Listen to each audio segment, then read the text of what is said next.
oh fucking boy. It's time for the fucking Watanagashi. Woo! Yay!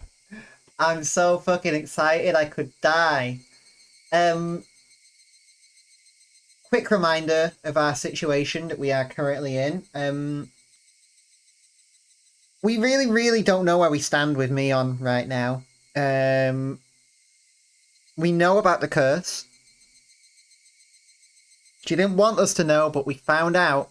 And she knows that we know.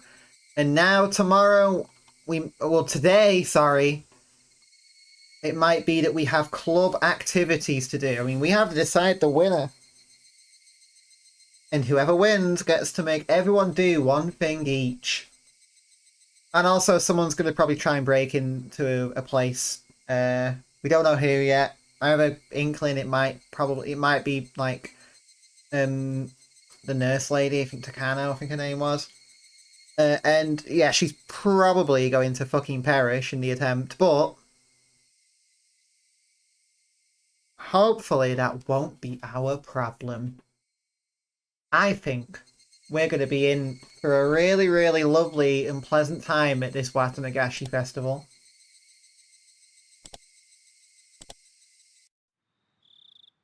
I just can't wait. So let's just go do it. I really meant to say things differently. I really didn't want to feel this way. Miscommunication drove in the wedge that stuck in apprehension driven to fear. Nobody can stop it now. His cold, hard emotion claws deeply and cruelly at my bared heart. Watanagashi. At that time, why did I? I whisper in remorse, but now, those words simply rang hollow. Okay, so that's definitely Mion, right? That has to have been Mion speaking.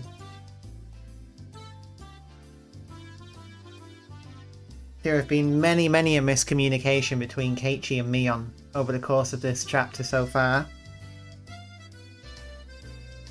Might I also say, this is a really interesting lead-up because we're both at fault in a way. Keiichi said some pretty mean things. But if Mion had just approached it head-on, if she had had the confidence to approach this head-on, things might have gone a lot differently. But instead she dressed up as Shion a bunch of times and tried to see us at our unknowing worst. And it's only added to confusion.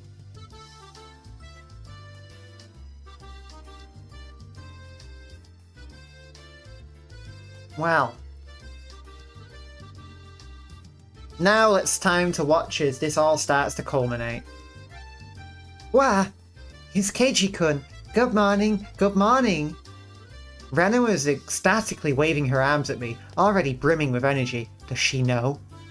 I mean, she knows about a lot. Does she know that me and Mion... well, I don't even know what our deal is right now. She can't be happy with us. What do you mean, good morning? It's already evening. Just say hello or something.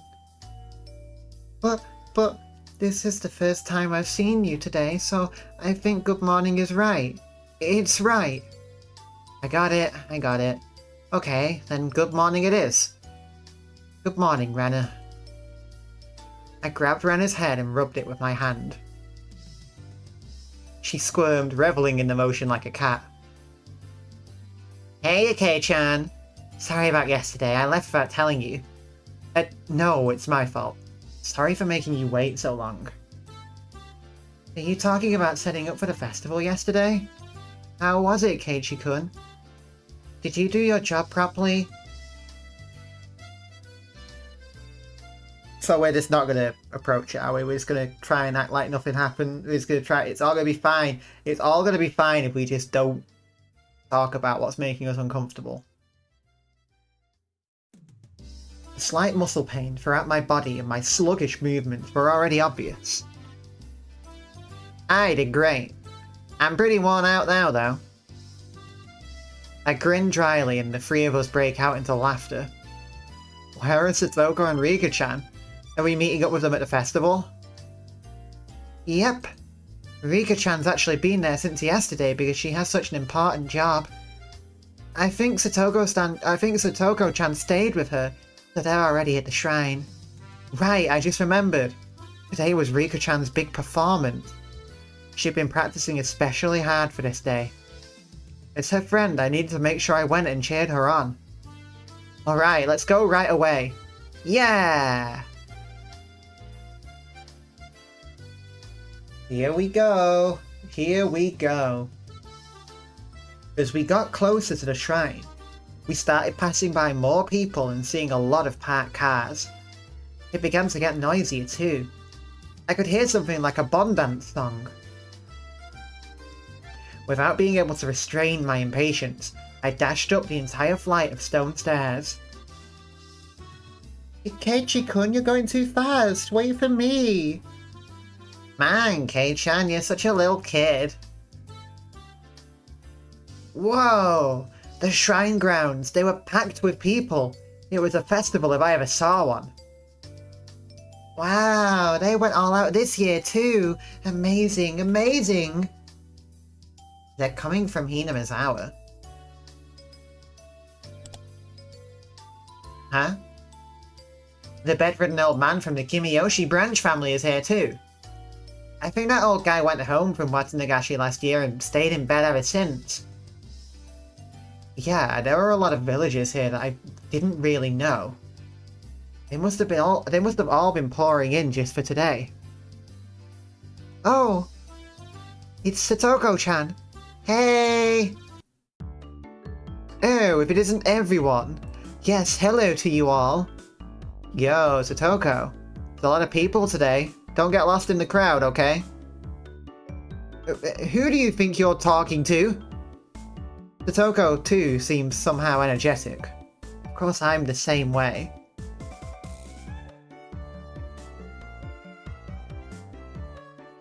Huh? Where's Rika-chan? She still has free time, doesn't she? Rika was giving her respects to the mayor and other important people. She shall come before long. I see. Rika-chan is the shrine maiden for today's festival, after all. Probably a pain for her to say hello to all the elders. It really is a pain. Hello, everyone. Ha ha! Rika-chan, I want to take you home. Rika-chan wore an immaculate shrine maiden outfit that looked fresh off the shelves. It was a perfect fit for her somehow mystical appearance. How does it fit? It's not too long, is it? My grandma gave me some safety pins just in case the sleeves are too long. It's alright. It really is comfortable. As she spoke, she began to do some twists and stretches. Was that number 10? It's been a couple sessions since, but was that the legendary fucking 10th fucking nosebleed? It's great, it's so cute, Yay! It's number 10. We made it, everyone. The big 10 at the big 1-0. Fucking god damn it. There was approximately one person here getting a nosebleed from watching Rika-chan move. Keiichi-kun, don't you think she's cute? Don't you? If you don't, then she'll be all mine and I'll take her home with me. I think she's really cute. Totally cool. Enough that I want to pretend to be a big brother or dad and take pictures with her. If we take a picture from two different places and make it stereoscopic, we can eat, or rather stare, at a real-life Rika-chan at our houses whenever we want. Oh, that sounds great. That sounds fantastic. Rina's eyes and mine glittered with stars. Oh my god. That's the 11th nosebleed. God damn it. We had a dry spell for a while there, but it's right back to the fucking hell zone. Rika, you best stay away from them. Yes, or I might get locked away in a basement somewhere. Don't joke about that. Please don't joke about that. I'm begging you not to joke about that. I can't do this, man. Ah ha ha ha. You look like you're enjoying it though, Rika-chan. Me, you're being harsh. We all laugh together again. Okay, let's not hang around here. Let's get to the festival. There's not much time left until Rika-chan's big debut. You're right. Great, let's go everyone. Oh my god, we're so happy and there's definitely not everything, and there's definitely not anything that hasn't been worked out.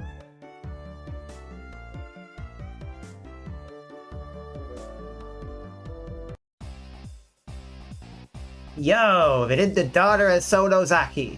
Eat up! The yakisoba is packed full of pork. This year we filled it up as much as we could. We even put in fried calamari. Gotcha, old-timer. The yakisoba this year looks like quite an achievement.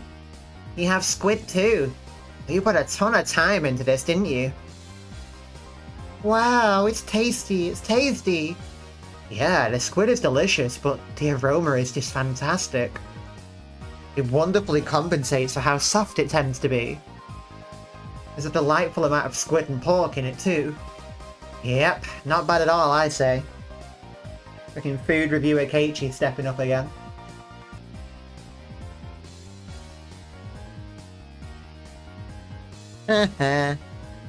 Hey Chan, you sound like you could walk into a cooking program and become the host. That's what I'm saying! Yeah, when I see Keiichi-kun acting like it's good, it somehow tastes even better. I don't discriminate among delicious foods, so anything that I say is tasty has gotta be worth trying out, right? Then, Keiichi, please give us your opinion of this yakisoba again. I'll do it in 2 words.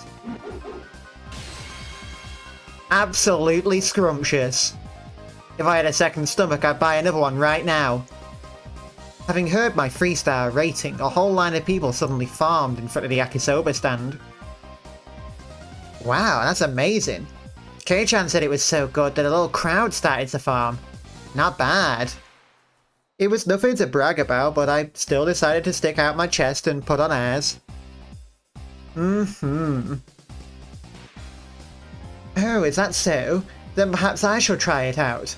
Mister, could I perchance bother you for 1 takoyaki?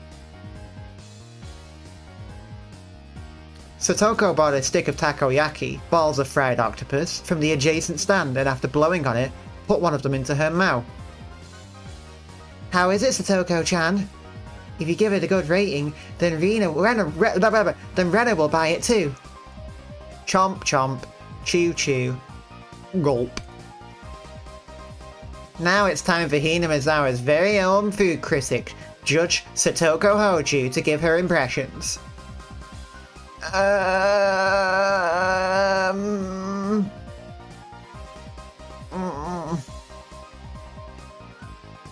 Though she was all for it a moment ago, Satoko hesitated to give her thought.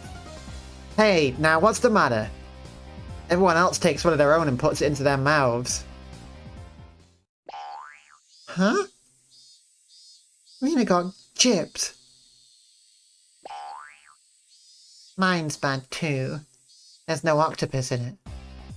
This takoyaki vendor. Could this be some sort of summer festival only octopus-free takoyaki stand? An evil takoyaki stand that skimped on the octopus because they figured it would make them good money today. Ah, mine has some. Yeah, it's pretty good considering there's octopus in it. How am I supposed to explain that this octopus-free takoyaki is any good? Everyone wondered about that.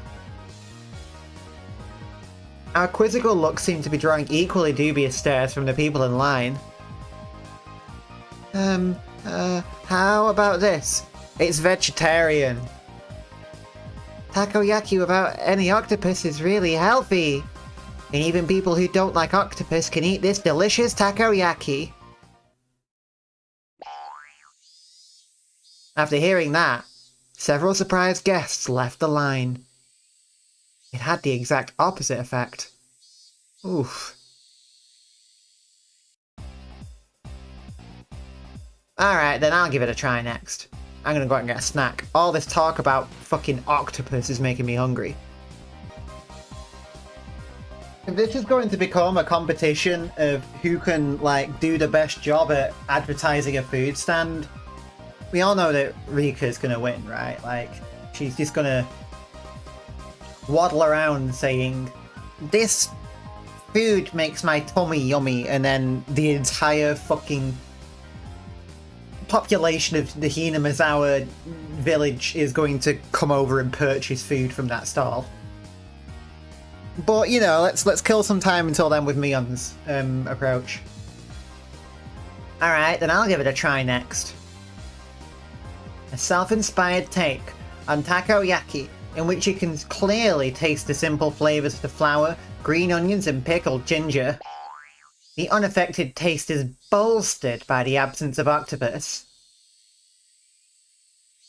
It wasn't half bad, but after hearing the "there's no octopus in it" clause, even more people left the line. Rika-chan, any good comments? You can be honest. 400 yen is too much for this. Okay, I was wrong. Yeah, that was too honest. Even more customers leave the line, dealing a lethal blow. There were other takoyaki stands around after all. Well, I mean, we might not want to be doing this. Hey, Satoko, you started all this, so give us a great big turnaround. I cannot do it. How do you expect me to lavish praise upon takoyaki without any octopus in it? You idiot!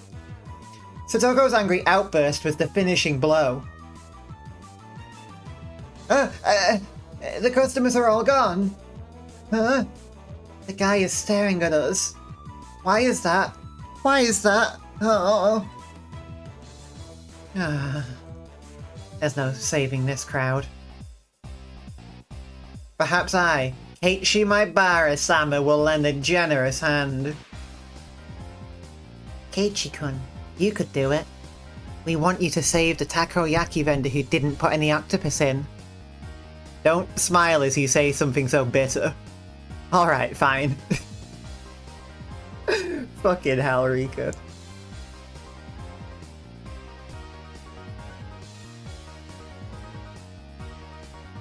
Alright, fine. This may be the only chance you'll get to see a pro at work, so watch carefully. I shoved the stick into an octopusless takoyaki and crammed it into my mouth. As before, there wasn't any octopus in it. But Mion's had some in it.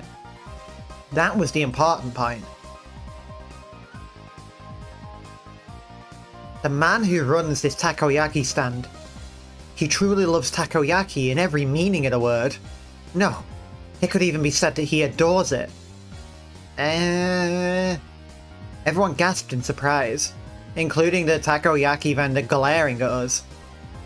This man truly does love takoyaki, and because he loves it, he doesn't want to create half-hearted random ones. Isn't that right? The takoyaki vendor looked down, unsure. Those watching were listening intently, wanting to know why octopus-less takoyaki deserved such a high rating. Keiichi-san, if he really and truly loved takoyaki that much, why did he make takoyaki without octopus at all? Is he not betraying that very takoyaki? Hey, you're dealing with the fucking master of spin Keiichi here. He's so good at storytelling. Spinny fucking Hendrix. You may be right. In one sense, it is a betrayal. However, it's the best possible compromise this man could find. This man is making real takoyaki today, as he always does. However, only one or two of them on each stick are the real ones. Well, you're right. The one I ate had octopus in it. And considering it did actually have it, it didn't taste bad at all, you know? Right. That was a bona fide takoyaki. Are you gonna... This is a fucking takoyaki gacha. You have to fucking roll the dice and see if you get any good takoyaki in your fucking loot boxes. And as for the other ones, it was the biggest compromise he could make against the biases of the general populace, who all think that there need to be 8 pieces on the stick or else it's not real takoyaki. Huh? Keiichi-kun, I don't understand what you mean. Why is one of them the real thing and all the other ones are fakes? Why? The secret lies in the octopus. Mister, this octopus, it's true Akashi octopus, isn't it? In recent years, the number of octopuses caught in Akashi has decreased, and their prices have risen drastically. The prices are now so high that you wouldn't think of using them in takoyaki. Then the man who had been looking down this whole time mumbled, "Yeah, that's right. Akashi octopus. It's very expensive." But this man absolutely had to have the Akashi octopus. He could have brought much worse quality octopus for cheaper as much as he wanted, and he still would have been able to fool everyone. There are plenty of other scamming takoyaki vendors who claim theirs are from Akashi even though they're not. But this man wouldn't accept it. He wouldn't tell lies. Akashi octopus are supreme. He would never relinquish this one stubborn conviction. This man loved takoyaki. That's why he never lied. Yet, there was one point he absolutely had to compromise on. What might that be? The number. The popular opinion is that a stick of takoyaki should have 8 pieces on it. Even if it's real Akashi octopus, he couldn't charge 400 yen for this one piece, could he? If he didn't have 8 pieces, nobody would buy them. This man wept over it. In order to make just one true piece of takoyaki, he wouldn't ever let himself lie through the other 7. Oh, whoa! The octopus-free takoyaki vendor burst into tears. I gently clapped one of his shoulders. No matter what anyone else says, I will never forget how genuine you are. You, sir, are a true vendor of takoyaki. You are the only one in the world with the right to call himself that. And a fucking round of applause. I think we've gotten ourselves out of being murdered tonight. They'll be at that town meeting like, oh, who do we kill tonight? And the topic of Keiichi will come up. And this one vendor will be like, no, we can't kill him. He saved my takoyaki stand. And then we'll live. Acts of kindness are what will truly help us in this cursed, wretched fucking world. As I embraced the shoulders of this man, shedding his manly tears. Those watching delivered a round of applause, moved by my speech. It's a genuine fucking talent that Keiichi's got, you know, like... He really is a very good, like, convincer, a very good public speaker. It's his strategy, and, you know, compared to the others, who all have their own strategies. This is Keiichi's. Everyone, I beg of you, please, eat some of this true takoyaki vendor's takoyaki. If we don't treasure genuine men like this, then how can we protect the true path of the takoyaki? If nobody else will eat them, then I will eat them all. Wow, everyone watching is lining up. Keiichi-kun, you did it! You did it! I think it's more that they thought Keiichi-kun's propaganda speech was interesting, rather than the takoyaki actually looked good. Kei-chan, you could probably sell plain old rocks if you tried. You would do well at product demonstrations in a supermarket. I suspect you would be good at selling off suspicious wonder knives. Absolutely stunned at my successful pitch, the guy manning the stall next to this one called out to me. Hey, you guys do that for my sweets too. Great, you all get the gist of it, right? It's your turn this time, Renna. Okay, I'll do my best. When apricot sweets are cold, they're very, very good. The apricot is sitting so quietly and nicely on top of the syrup. Oh, it's so cute. I want to take it home. It looks like she lost herself in this midway through. But a girl giving it such natural praise was itself bringing in some customers. A line was quickly forming behind Renna. Next up is the Okonomiyaki stand. Okonomiyaki. Wait, let me look that up.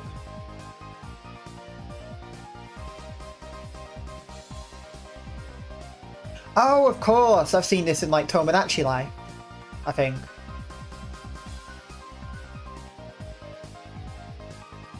Satoko, you're up.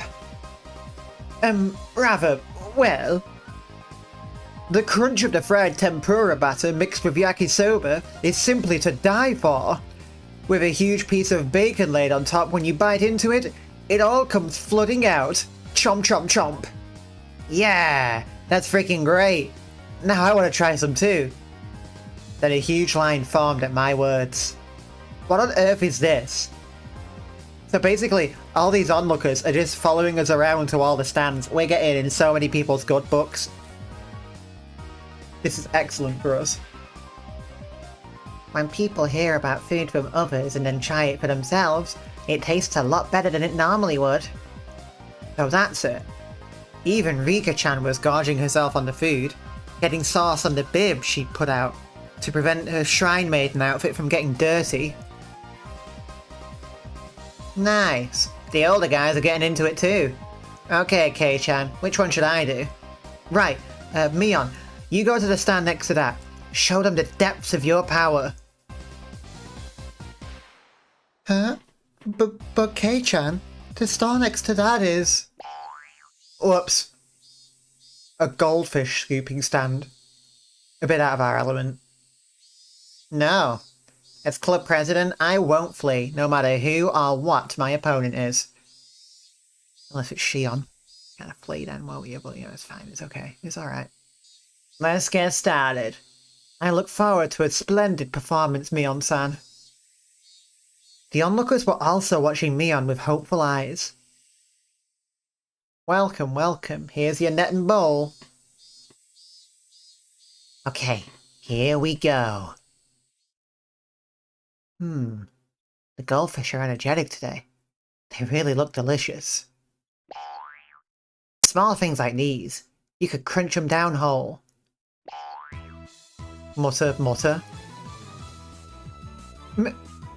Mion-san, what in the world are you saying? Mi-chan, you eat them? Did you eat the one Rena caught last year too? No, I didn't say anything like that. Oh shit.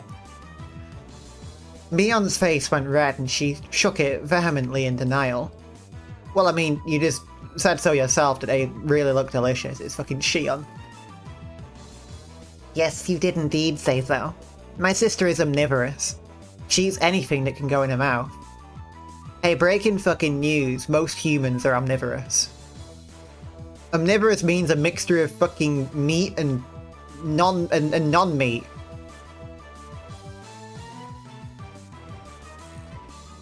If they taste good, then maybe I'll try one next time. No! Rika-chan, don't! You'll get sick! Wait a second.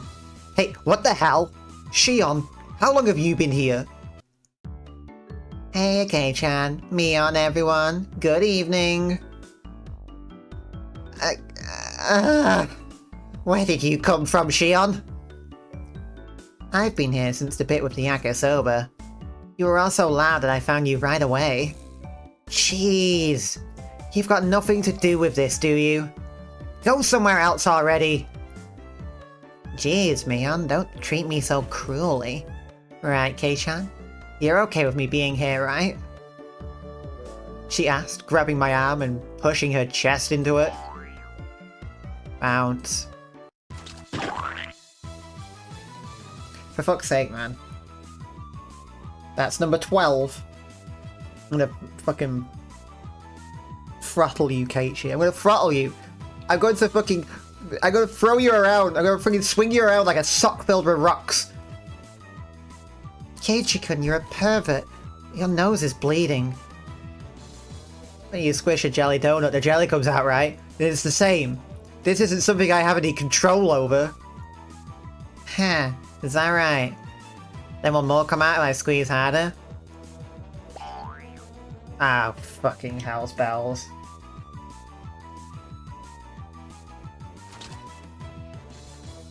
You know what? Because I'm feeling particularly like a bitch today, I'm counting this as 2 separate nosebleeds. Ah, Shia, what the heck are you trying to do? How vulgar. I seem to have misjudged you. What about my flat chest? We can't do this, man. We can't fucking do this, man. I don't want for this.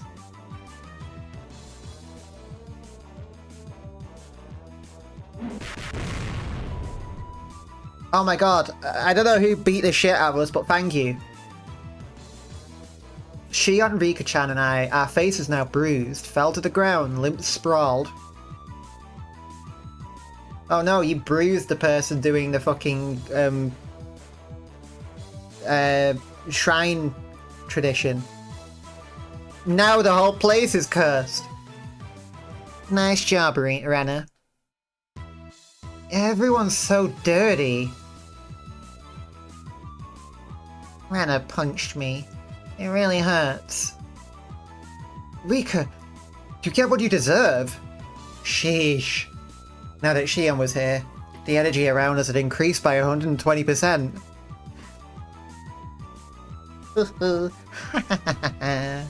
Your friends are so much fun, Mion. I never get bored of them. Ah, right. If you weren't here, it'd be way more fun, you know. I want to stay with you all, but if I continue seducing Kei-chan, my sister looks like she's going to literally bite my head off. So I'll retreat for now. I'll be back. See you, Mion. Don't be back. Get the salt. Someone get the salt. After teasing her older sister so much, Shion ran away into the crowd of people and disappeared.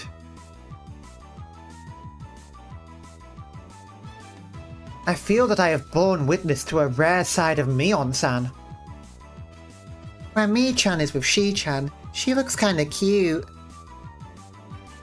Rena smiled happily, earning her a whack on the head from Mion. Don't say dumb stuff. Let's get to the next stand already. We went about just like that, really noisy and lively to the other stands. We were paying money towards the beginning, but midway through, the guys running the shops we thought we were just too funny, and we ended up being able to fool around without paying much more. Thump. The vigorous sound of a big taiko drum echoed through the air. Oh, we're not going to get to do our club activity, you know, the final one, because it sounds like Rika might be needed. Rika, it looks like it's time to start. Ah, yep, looks like it. Right, it's just about time for Rika-chan to appear in the offertory dance. I'm a little nervous. Believe in yourself. All of your sweat will definitely amount to something, Rika-chan. Mion slapped hard on Rika-chan's back. That's right. You'll do fantastic, Rika. I'll do my best. Yeah, that's the spirit. I ball my hand into a fist and raise it into the air. We're rooting for you, Rika-chan. Go for it, yay, remember? Go for it, yay. Oh my god. Everyone here has each other's backs. It's so lovely. Fuck. I'm just waiting for the other fucking shoe to drop. I have a feeling that this fucking moment, like, you know, the dance, that's gonna be when that's gonna be when whoever's trying to break in, that's gonna be when they make their move. Rika-chan gave the best smile I'd ever seen, then pivoted on her heel and ran off. Okay, we should get going too. Right, let's go cheer her on. You mustn't! You must keep silent during the performance. I got it, jeez. I rubbed a hand through her hair. She was worried about her good friend up until the end. Then we better hurry. All the good spots will be taken. Come on. Mion ran off, and everybody else followed a moment later. A large amount of people had already clustered into the tight space to watch the edifying dance. Oh, there's that picture again. Wow, this is a lot of people. I turned around to look at everyone else, but nobody was there. But where did everybody go? Well, they probably got lost among all these people. Finally, I spotted the back of Mion's head on the other side of the crowd. It definitely doesn't look like I can get over there. Well, we got separated. No big deal. Uh-oh. I don't know about that, man. I think it might be a pretty big fucking deal. We can just meet back up when Rika-chan's dance is over. I gave up on finding the others and wandered around, trying to look for a place where I'd be able to see better. It didn't take long for me to realise I'd have to settle for watching between the heads of the people in front of me, though. Thump. Once again, an even louder taiko drum resounded. This one was to announce the beginning of the dance. I couldn't see very well, but it seemed like Rika-chan had come on stage with the elders who were in priestly garb. I heard low explanations. I heard low exhalations of admiration, and the seniors rubbing their prayer beads in gratitude. Everyone's heads were in the way, and I couldn't see. It was really frustrating. We should have cut playtime short and come here to get good spots earlier. After Rika-chan intoned the prayer, she took the festival hoe and walked to the pile of quilts stacked on the altar. That's right. The point of the ceremony was to purify bedding, and to hold a memorial service, wasn't it? Then the solemn offertory dance began. She had practiced using a mochi-pounding mallet. The awkwardly shaped festival hoe Rika-chan held seemed really heavy. Back and forth, up and down. It was doubtlessly difficult to even lift in the air, but she sweated and waved, raised and dropped it, again and again. She couldn't just deal with it and do it grudgingly. As the Shrine Maiden, she needed to retain the dignity and solemnity present at this festival. There must be a ton of pressure on Rika-chan's shoulders right now. Damn! Why am I cheering her on from a place I can barely see her? I'm here, I'm her friend, so I should be right up in the best spot rooting for her. Kei-chan, over here. Someone tugged lightly on the back of my shirt collar. I'm begging so fucking much for those scrapbooks to not have been Shion's. She's gonna make us go and fucking pick a lock, isn't she? Please no. Please no, no, no, no, no, no, no. I don't want this. Oh.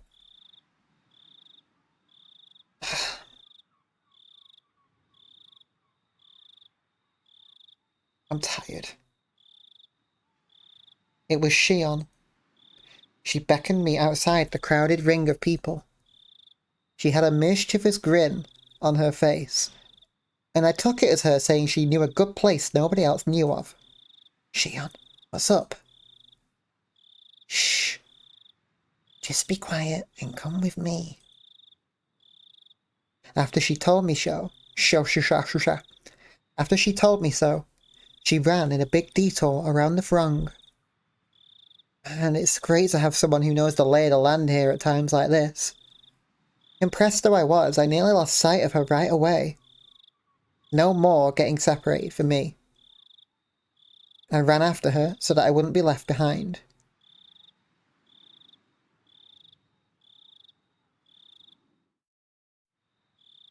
As I wondered, in anticipation, what kind of secret spot Shion had in mind, we left the crowd of people and went around to the back of the shrine grounds. Hey, wait, where are we going? We're getting further and further away. Shush! Just stay quiet and follow me. You'll understand soon. I mean, worst case scenario, we're about to be fucking murdered. But, you know, we're not going to be murdered. We're not going to be murdered, it's fine. Shion gave me a wink that reminded me of Mion as she said that. No sign of people, and not much moonlight. It was dark. We had gotten pretty far away from the crowd of people on the shrine grounds. How are we supposed to see Rika-chan's dance from here? How are we supposed to see Rika-chan's dance from here? Are you fucking dense? You're obviously being lured away. I mean, no, okay, no, let's calm down.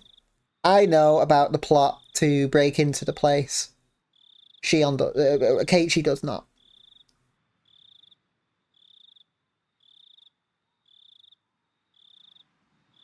I still think, if it was me, maybe I'm just very, very timid, but the moment I felt like we were going away, I think I'd just be like, no, sorry, I need to stay. I just would have left. See, there's some high spot around here, isn't there? Like a rooftop or somewhere we can look down at it, right? What? Why do we have to climb onto the roof? Well, how else are we supposed to see Rika-chan's dance? Did you really want to see Rika-chan's dance? Hey-chan, could it be that your strike zone is really low? I don't think we're understanding each other here. Weren't you going to show me somewhere I could see Rika-chan's dance from easily? What? Who made that promise? What's going on? Why me? Why do I always misunderstand Shion? Is it my fault? This time, yes. Am I just reading the wrong things into it? Then why'd you call me all the way out here? With an expression that indicated she wasn't fooling around, Shion pressed her index finger to my lips and said slowly and quietly, "This place is a dark, dead, empty spot. You can't see it from the festival grounds, and now a male and female the same age are all alone together. Could this be? She's not planning something crazy again, is she? Shush! Look over there. See?" Shion whispered, pointing into the dark underbrush. And there we saw two figures, one male and one female. What's that? Is it Tomitake and... Because we didn't see any camera shots, did we, during the festival?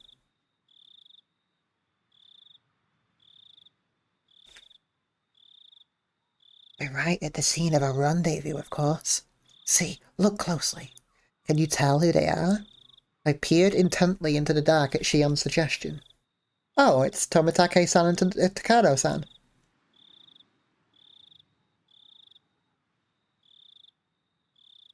The two of them were clearly breathing quietly and glancing around to make sure nobody knew they were there, as they crouched before the entrance to a wooden storehouse-like building.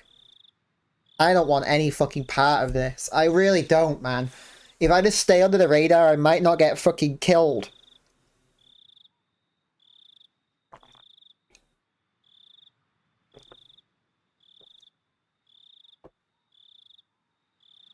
Who am I kidding? I want as much info as I can get. As I said in the first chapter, before we got so much information that we were driven into a paranoid state of madness, information is power. Wait, Shion, could this be what you wanted to show me?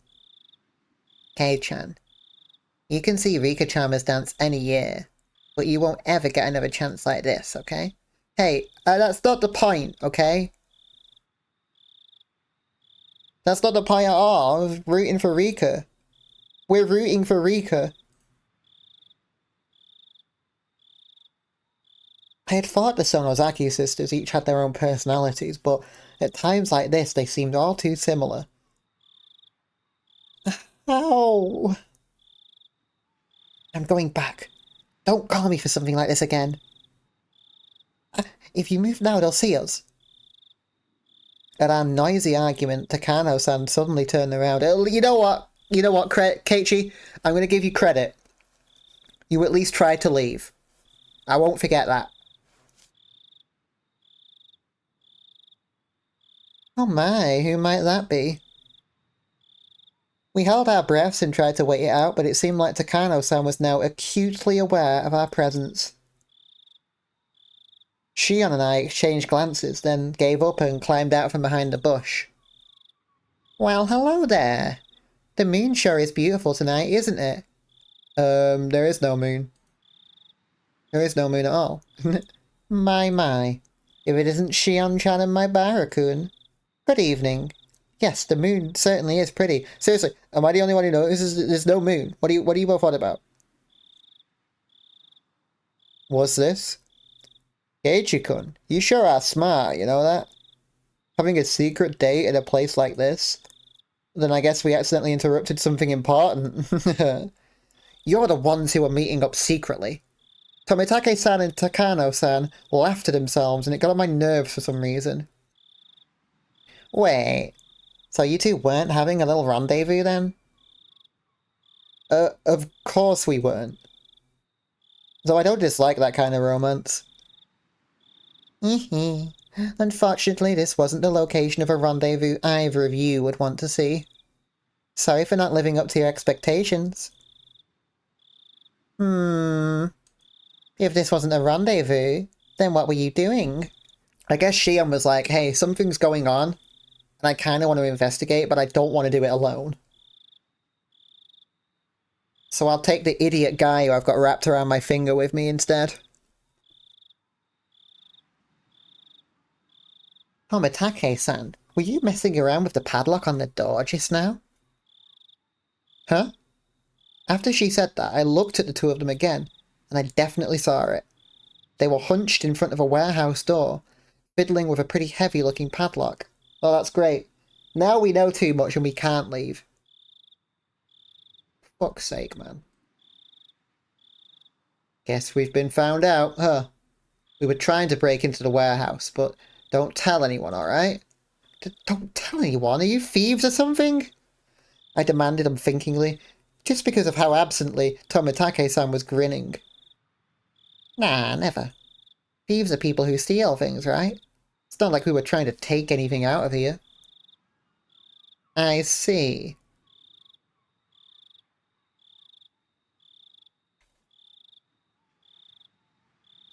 Then why are you trying to unlock the door?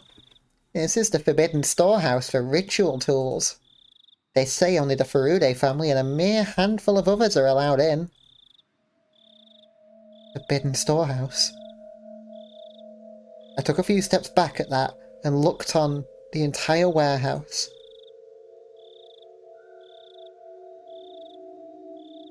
It certainly looked like one, built removed from any signs of people, almost as if in secret.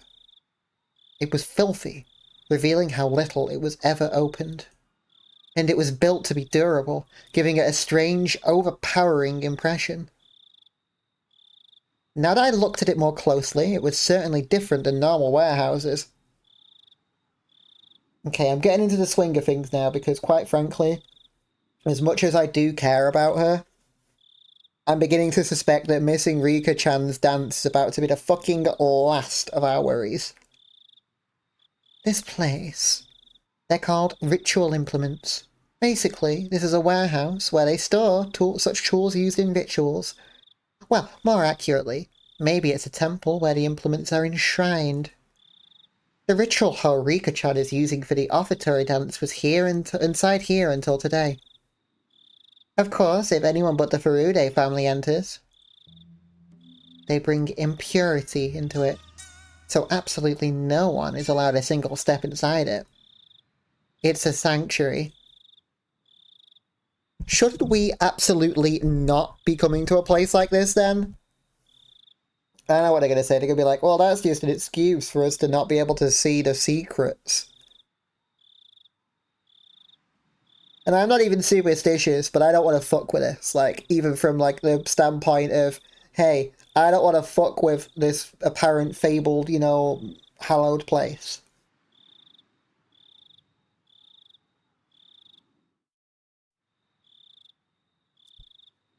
However, Takano is wearing a childlike expression. An innocent smile at best, and terribly cruel grin at worst. Oh man.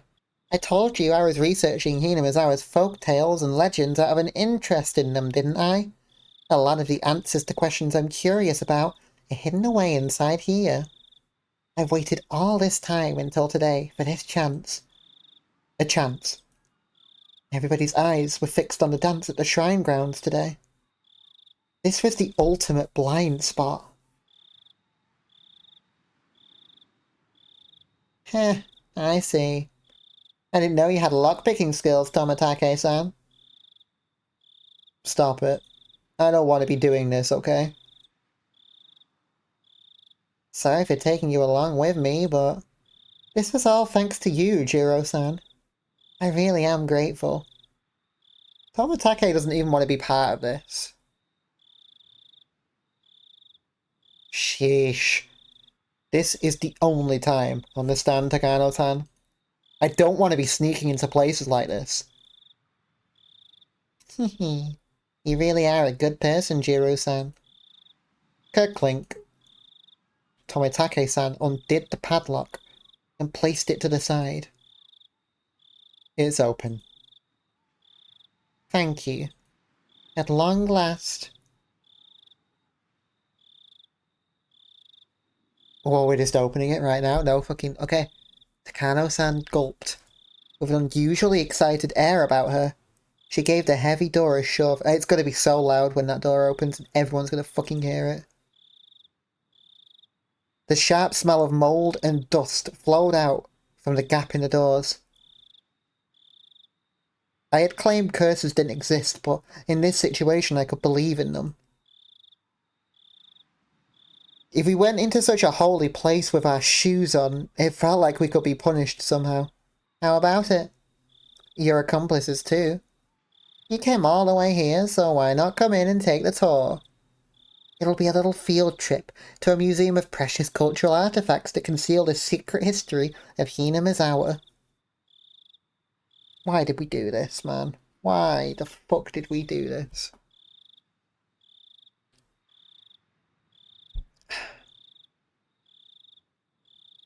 And it's only open today.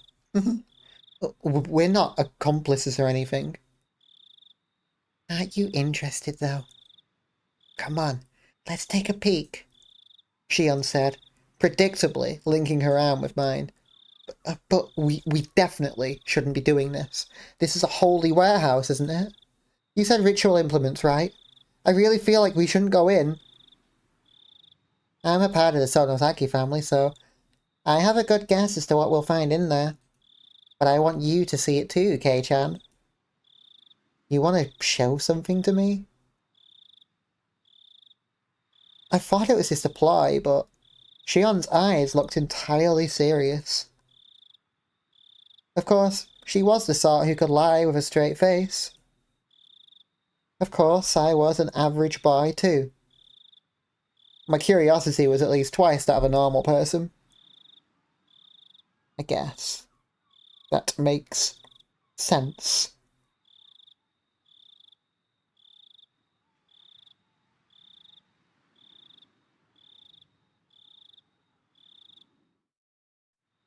Sleeping. Forbidden treasures. Never to leave this warehouse. Chances like this don't come around too often. If I had to choose, then... fantasy. Until the locked door is open, though. I don't know about this. If you're not interested, Kei-chan, then you can leave now. I think you'll wonder about it later, though. Tomitake-san spoke after listening to our discussion, himself having sat down on the stairs to take a short rest. I'll keep watch here. Go in and check it out with them. I'm not too interested. But it might be pretty interesting for a young guy like you, Keiichi-kun. I'm kind of worried about leaving Tomitake alone, to be honest with you, but okie doke, he said, laughing mischievously. There was no ill will in his laughter. Tomitake-san, do you know what's in here? Kind of.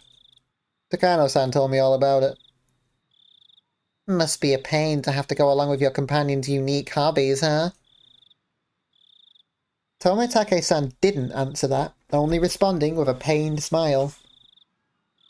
Takano-san had this kind of scary air about her. Like she'd drop absolutely everything else for something she had an interest in and go straight for it. But Tomitake-san, on the other hand, seemed like the gold standard of what a normal person should be. Having him tell me so frankly to go check it out suddenly made the guilt feel lighter. Okay, but just a little. Yeah, that'll keep you spared, won't it? If you look just a little bit. Fucking hell. If it's not interesting, I'm leaving. You got it. Shion gave me another Mion-like wink. Looks like we're decided. Shall we go inside? Jiro-san, we'll leave this to you. Tomitake-san waved his hand to see us off. Oh, spooky. The inside was pitch black, but Takano-san turned on the battery-powered lantern she brought, revealing a pretty cramped front room. Okay. Few guesses as to what we'll find in here. Obvious options are the equipment that was mentioned in that scrapbook that is used to drown people in the bog of eternity. Fucking Artax or whatever. A dismembered arm, I guess, maybe. You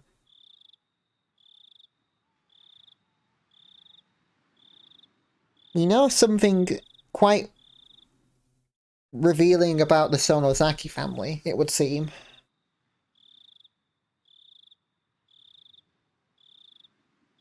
I'm just gonna go with it. I'm not gonna guess any further.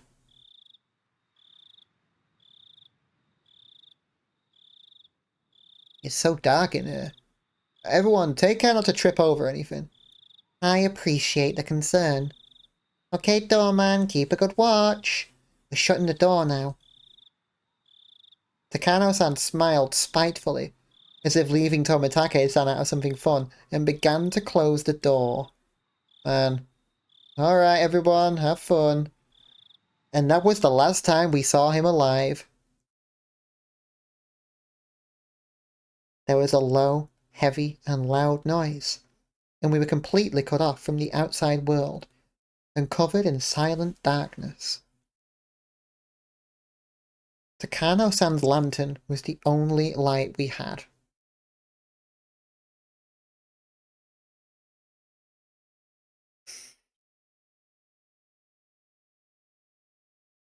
It'll be fine. It's an outdoor lantern with backup batteries inside. It won't go out or anything. Looks like Takano noticed my uneasy expression. I couldn't help but blush a little and avert my gaze.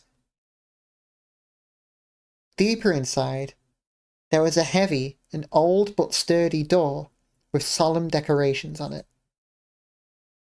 It was the last door sealing away what was within. Strange how it has an antechamber even though it's just a warehouse, isn't it? I believe it's set up this way so that you open one door at a time, never letting the room with all the tools be seen from the outside. Maybe this is like the barrier between the important room and the outside world, you know? To stop whatever is in there from getting out. I don't know, my imagination's running away with me. Takano-san explained this, awfully impressed by the construction. I need a picture of this without her here. But still, it's really dark in here. Huh? That, over there, it's... I spied a circuit breaker hanging from a clump of wiring clumsily attached to the wall. Don't turn it on. If you turn it on, then everyone will see that the light is on. You please don't fucking turn it on. I can't take this shit. Oh, here, isn't this the light switch or something? You're an idiot, man.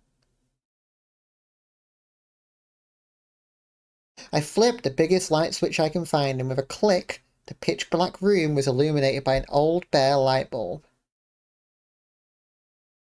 Everyone scrunched up their faces at the sudden strobe-like brightness. Don't! Before she even finished, she unslapped my hand and flipped the switch back. There was another loud click, and the room returned to darkness with only the lantern for illumination. Ow. You can't, Kei-chan. We snuck in here, remember? If you turn on a light, it might give us away.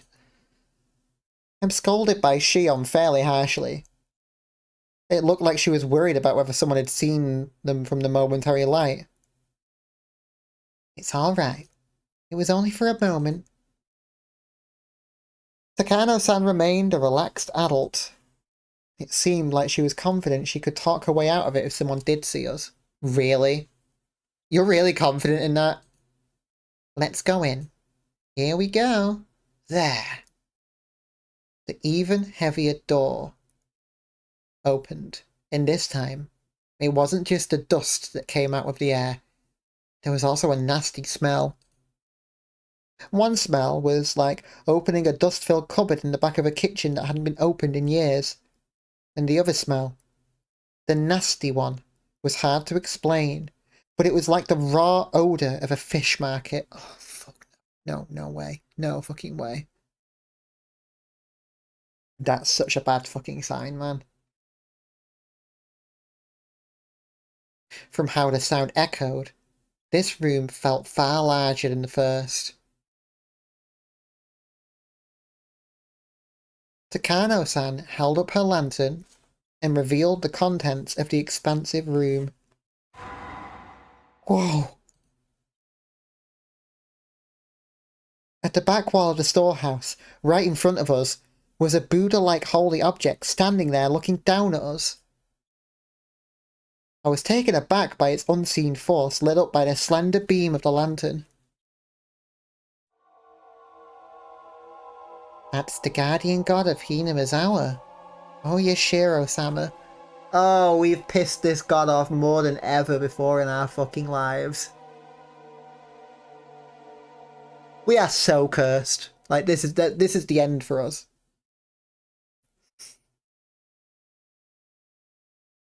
It's far grander than the one at the shrine. Oh, Yashiro-sama. So this is the spirit protecting Hinamizawa. The one guarding the holy land of Hinamizawa from the impurities of the outside world. And the one delivering punishment after punishment upon those who attempted to sully the land with the damn construction. Hey, we're breaking a taboo, aren't we? Oh well. Whatever, man. It looks like there are far more tools stored here than I thought, but this is so sad. None of them have been maintained. How unfortunate that they're in such a state.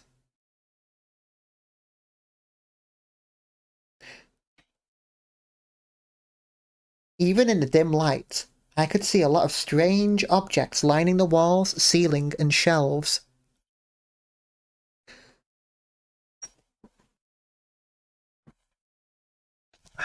Jesus fucking Christ.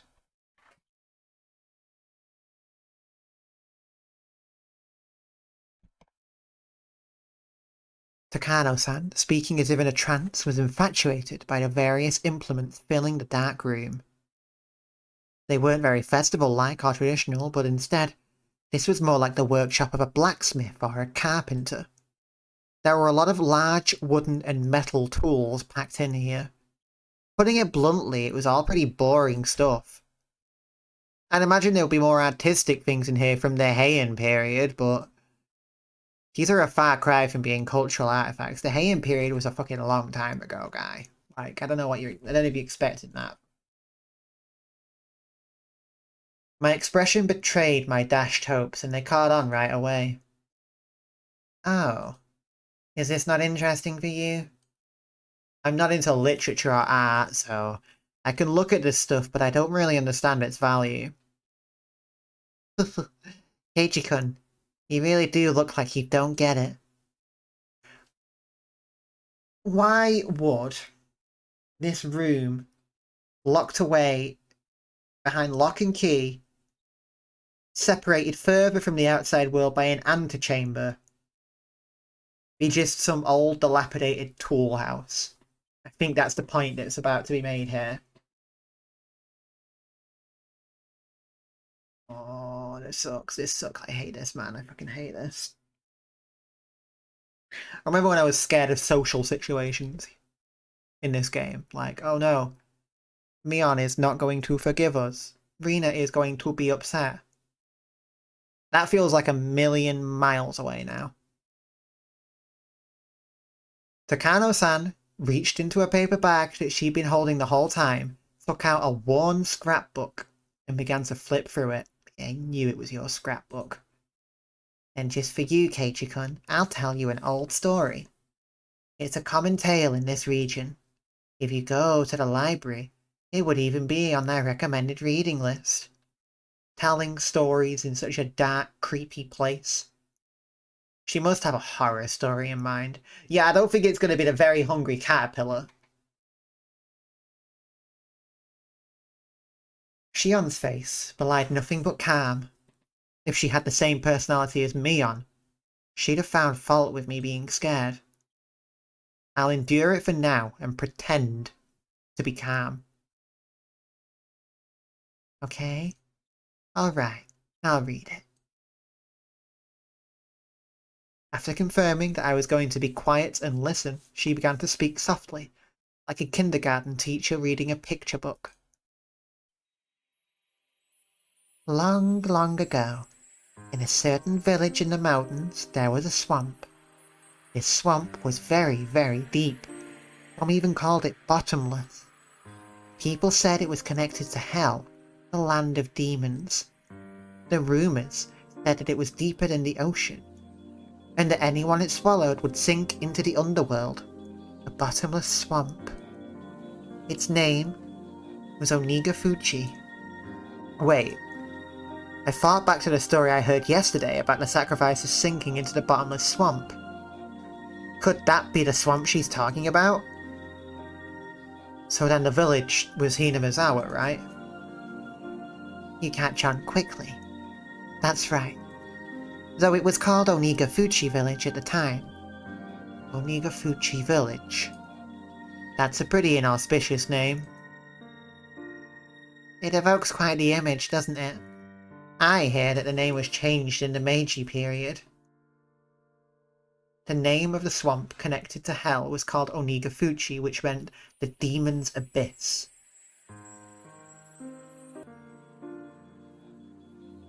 And the true name of this village, Hinamizawa, was Onigafuchi Village.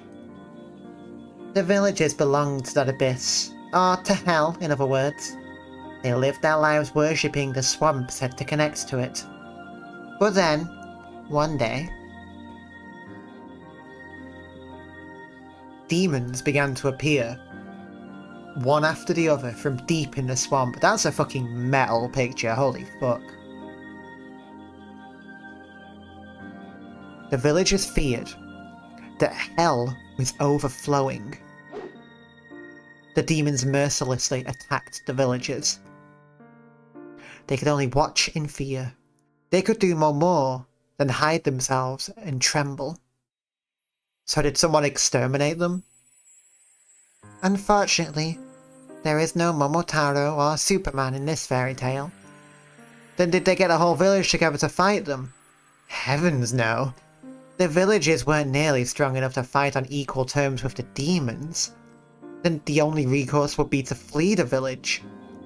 They couldn't do that either. To the villagers, it was their beloved homeland. It didn't matter how terrifying the demons, they wouldn't have run away so easily. Then what did they do? Wouldn't they just get wiped out? They bargained. I think.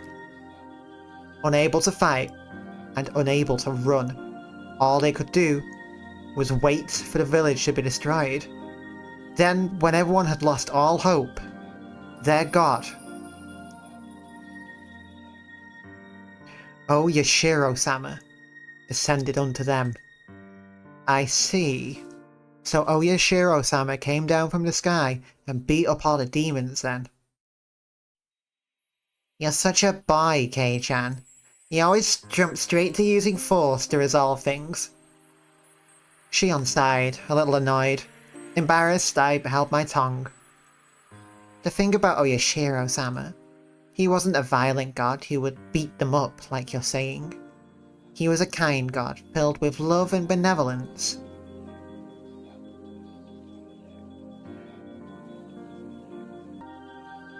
The strength of Oyashiro-sama descended from the heavens couldn't be compared to that of the demons. They didn't even fight. They simply prostrated themselves before his radiant authority. Oyashiro-sama urged them to go back to hell from whence they came. But the demons wept and challenged him, saying they could never return. The world of the demons too has harsh commandments. They claimed they had been banished from hell. Demons, who didn't have a place to go, neither in hell nor the human world. Of course they were at fault for attacking the village. They deeply reflected on it and were sorry.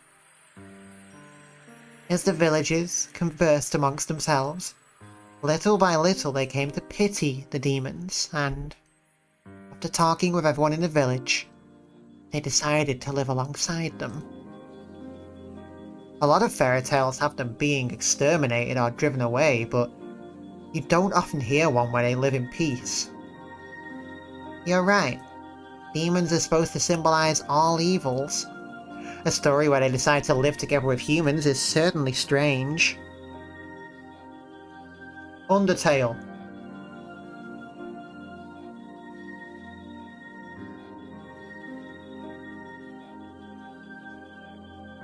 When the demons first heard the villagers' invitation, they doubted their ears, but soon burst into tears of joy.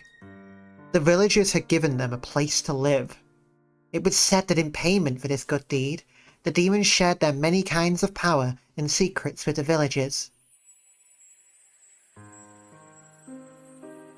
Oyashiro-sama was very pleased with this happy exchange. He gave the demons the bodies of humans, so that they would be indistinguishable from the villagers. He himself decided to stay on the surface and watch over the everlasting peace between them. A land in which man, demon, and god live together. I had thought the word demon was a noun meaning evil that needs to be exterminated. A god may have mediated for them, but you don't often hear happy endings like that when both sides live in harmony. I see. I guess it is kind of interesting. Although the normal fairy tale ends there, it was revised quite a bit during the Edo period into a much longer story. After that, the humans and demons intermixed, and eventually there was no difference between them. So the demons ended up disappearing.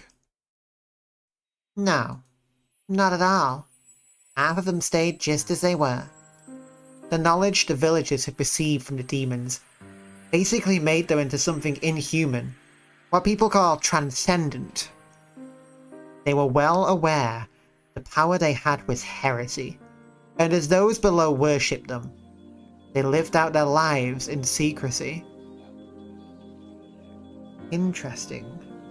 So outsiders came along and tried to destroy the village, but they found common ground.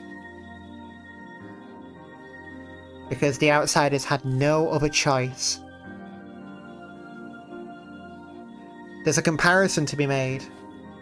The outsiders that are the dam workers came to the town seeking to destroy it, but they weren't met with compromise or the arrival of a god to mediate.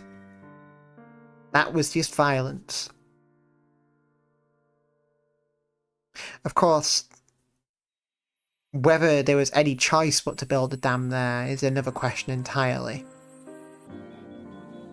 This story is the root of many derivative tales and pieces of fiction. It's the foundation, I mean. The basis. What do you mean by root? The foundation, the basis. I just said that, you fool. She means the part about the villagers having demon blood. What I mean is, all of the legends from around here are based on the premise that the villagers are descended from demons. There was a hint of amusement in Shion's face as she said that. It was like she wanted to say that she too had demon blood in her. Is there any proof though? Maybe it's somehow rooted in historical fact beyond just fairy tales. Oh, my Barakun. Then do you believe that demons really did come out of the swamp and breed with humans? Well, it's not that I don't believe it, but... When she said demons, she meant the ones from hell, but in ancient Japan, the word wasn't necessarily used to denote only that kind, right? The more well-known use involves the drifting foreigner theory. As the story goes, Westerners who were shipwrecked in nearby seas had such markedly different customs that they were called demons. Japanese people were relatively similar in appearance to other Asians, but everything about those from the West was different. Their physiques, their faces, and their skin colour. In Japan, terms like red demon and blue demon evoke images especially of Westerners. Lacking in skin pigments, Westerners would sunburn easily and turn red. Being fair-skinned, I think blood vessels appearing on their skin would look blue too. A handful of accidental aliens would drift into Japan and came under persecution being called demons, all linking back to just xenophobia as a whole, fear of others. They would flee into the mountains to survive, turning into bandit groups and attack villages for food and the like. How does that explanation sound? Maybe it's a bit childish. Takano gave me a weird smile when, having come up with such an impromptu hypothesis, I unconsciously followed it up with self-deprecation. Still, she didn't smile as if to make fun of me. It's not ridiculous. There are a lot of people who subscribe to the drifting foreigner theory. Even so, no one actually knows what happened. Were they groups of foreigners who had turned to banditry, or were they really demons who had come from the bottom of the world? Then, Takano-san, which one do you believe? The truth of the matter aside, I'd rather believe the more fantastic explanation. It's more fun that way, isn't it? Her answer made her sound a wee bit like a romanticist. Here I'd thought she'd reject unrealistic stories like that. Now then, this is where the fun begins.